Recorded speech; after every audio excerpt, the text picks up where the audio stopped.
sasa. Safi. Nami nashukuru sana kwa kupata wanasema Abra nafasi Abra kuweza kunitembelea na kunijulia hali.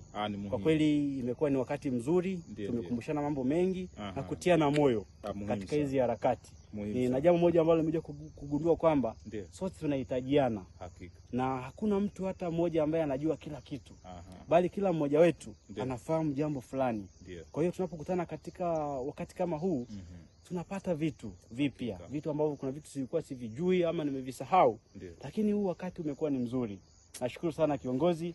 Mimi nimefurahi sana kukupokea kaka Joram Nkumbi, Mlumbi ambaye tunamfahamu. Mlumbi kila pahala. Mimi nikutakie kila laheri katika shughuli zako. Asante sana. Na Mola akufanikishe sana. Amina. Wabadu wakatabahu fakir. Langu jina ni Joram Nkumbi pamoja na Barnaba Mnyasi. Mlumbi kila pahala. Naam.